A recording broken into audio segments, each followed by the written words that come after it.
بسم اللہ الرحمن الرحیم۔ السلام علیکم۔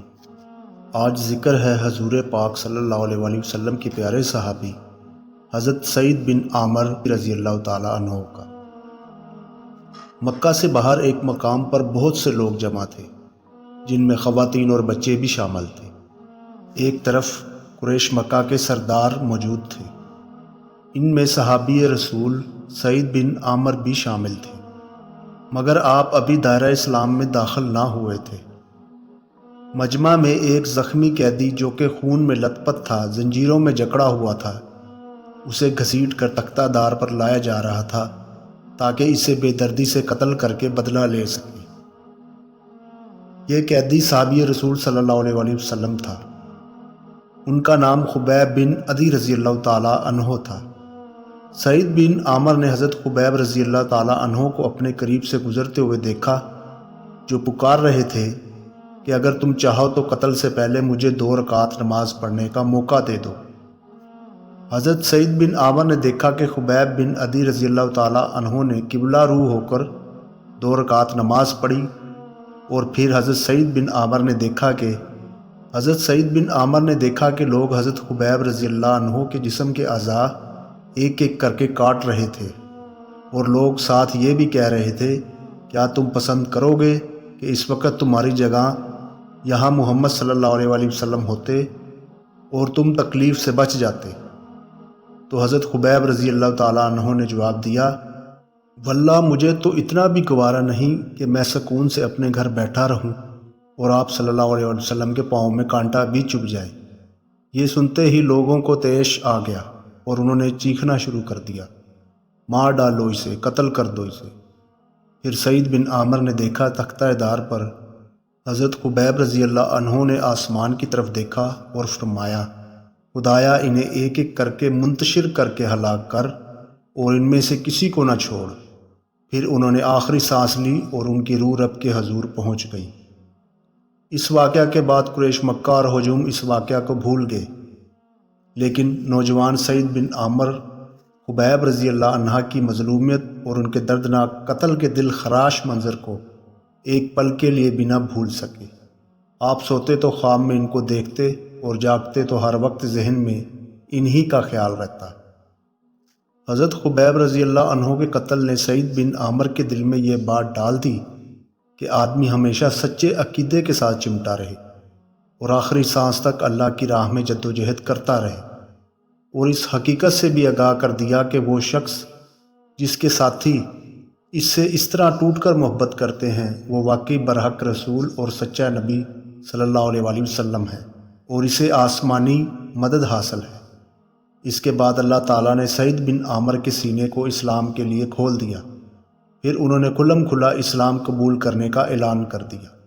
اس کے بعد حضرت سعید بن عامر ہجرت کر کے مدینہ چلے گئے اور مستقل طور پر حضور صلی اللہ علیہ وآلہ وسلم کی صحبت اختیار کر لی، اور غزوہ خیبر اور اس کے بعد تمام غزوات میں آپ صلی اللہ علیہ وآلہ وسلم کے ساتھ رہے۔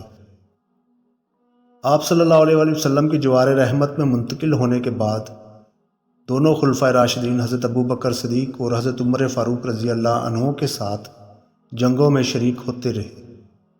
حضرت سعید بن عامر رضی اللہ عنہ نے اپنی تمام جسمانی اور نفسانی خواہشات کو اللہ کی مرضی کے تابع کر کے اپنی زندگی کو اس مومن صادق کی زندگی کا نادر اور بے مثال نمونہ بنا کر پیش کیا، جس نے دنیاوی عیش و عشرت کے بدلے آخرت کی ابدی کامیابی کا سودا کر لیا۔ جب حضرت عمر رضی اللہ عنہ خلیفہ مقرر ہوئے تو انہوں نے حضرت سعید بن عامر کو حمص کا گورنر نامزد کر دیا، اور آپ نے انہیں کہا کہ میں تمہارے لیے تنخواہ مقرر کر دوں۔ تو سعید بن عامر رضی اللہ عنہ نے کہا، امیر المومنین مجھے اس کی ضرورت نہیں، بیت المال سے جو وظیفہ ملتا ہے وہ میرے لیے کافی ہے۔ حضرت سعید بن عامر حمص پہنچ گئے اور اپنا منصب سنبھال لیا۔ اس کے کچھ ہی دنوں بعد اہل حمص کے کچھ لوگ حضرت عمر کی خدمت میں حاضر ہوئے۔ حضرت عمر نے ان سے پوچھا، مجھے اپنے یہاں کے فقراء اور حاجت مندوں کے نام لکھ کر دو تاکہ میں ان کی ضروریات کی تکمیل کا بندوبست کر سکوں۔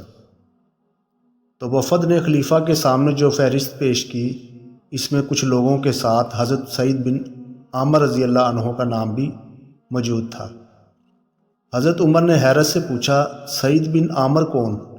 وفد نے کہا، ہمارے گورنر۔ حضرت عمر نے کہا، تمہارا گورنر کیا فقیر ہے؟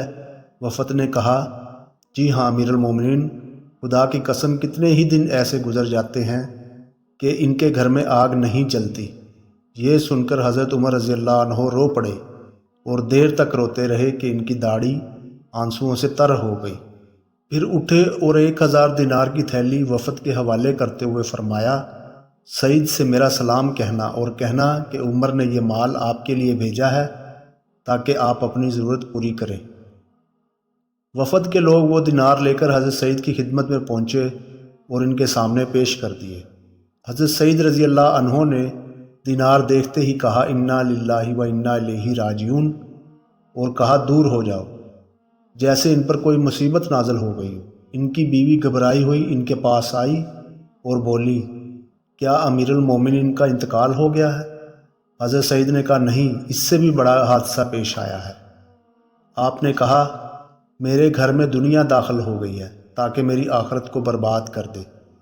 آپ کی بیوی نے مشورہ دیا، اس سے چھٹکارا حاصل کر لو، کیونکہ انہیں ابھی دیناروں کے متعلق علم نہ تھا۔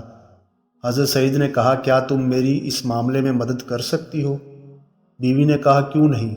پھر حضرت سعید نے تمام دیناروں کی چھوٹی چھوٹی تھیلیاں بنا کر غریبوں اور حاجت مندوں میں تقسیم کر دی۔ اس بات کو کچھ دن بھی نہیں گزرے تھے کہ حضرت عمر رضی اللہ عنہ شام کے دورے پر وہاں کے حالات معلوم کرنے کے لیے تشریف لائے۔ جب آپ حمص پہنچے تو اہل حمص خلیفہ سے سلام و ملاقات کے لیے ان کی خدمت میں حاضر ہوئے۔ تو خلیفہ حضرت عمر رضی اللہ عنہ نے ان سے دریافت کیا کہ تم نے اپنے نئے امیر کو کیسا پایا؟ جواب میں انہوں نے امیر المومنین کے سامنے حضرت سعید بن عامر رضی اللہ عنہ کی 4 شکایات پیش کی، جن میں سے ہر ایک شکایت دوسری سے بڑی تھی۔ حضرت عمر نے فرمایا کہ تم کو امیر سے کیا شکایتیں ہیں؟ تو اہل حمص نے بتایا، جب تک خوب دن نہیں چڑھتا یہ اپنے گھر سے باہر نہیں نکلتے۔ حضرت عمر رضی اللہ تعالیٰ عنہ نے سعید بن عامر رضی اللہ عنہ سے پوچھا، تم اس بارے میں کیا کہتے ہو؟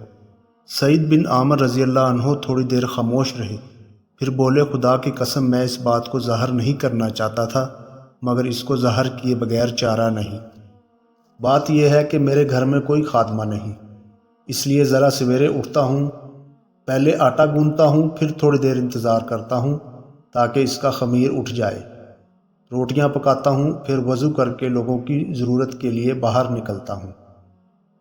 حضرت عمر نے اہل حمص سے دوسری شکایت کے بارے میں پوچھا۔ لوگوں نے کہا، یہ رات کے وقت کسی بات کا جواب نہیں دیتے۔ حضرت عمر رضی اللہ عنہ نے پوچھا کہ سعید، اس شکایت کے متعلق تم کیا کہنا چاہتے ہو؟ تو انہوں نے جواب دیا، خدا کی قسم میں اس بات کو ظاہر کرنا پسند نہیں کرتا تھا۔ میں نے دن کے اوقات ان لوگوں کے لیے اور رات کے اوقات اللہ کے لیے مخصوص کر رکھے ہیں۔ میں رات کو اللہ کی عبادت کرتا ہوں۔ حضرت عمر نے اہل حمص سے تیسری شکایت پوچھی تو انہوں نے کہا کہ یہ مہینے میں ایک دن پورا دن گھر سے باہر نہیں نکلتے۔ حضرت عمر نے حضرت سعید سے دریافت کیا کہ ایسا کیوں ہے؟ تو حضرت سعید بن عامر نے فرمایا کہ میرے پاس ایک ہی کپڑوں کا جوڑا ہے، جسے میں مہینے میں صرف ایک بار دھوتا ہوں اور خشک ہونے کا انتظار کرتا ہوں۔ خشک ہونے کے بعد دن کے آخری حصے میں پہن کر گھر سے باہر آتا ہوں۔ حضرت عمر نے اہل حمص سے کہا کہ اپنی آخری شکایت بیان کرو۔ انہوں نے کہا کہ انہیں رہ رہ کر غشی کے دورے پڑتے ہیں اور یہ ادھر ادھر سے بے خبر ہو جاتے ہیں۔ حضرت عمر نے کہا، سعید بن عامر، تمہارے پاس اس کا کیا جواب ہے؟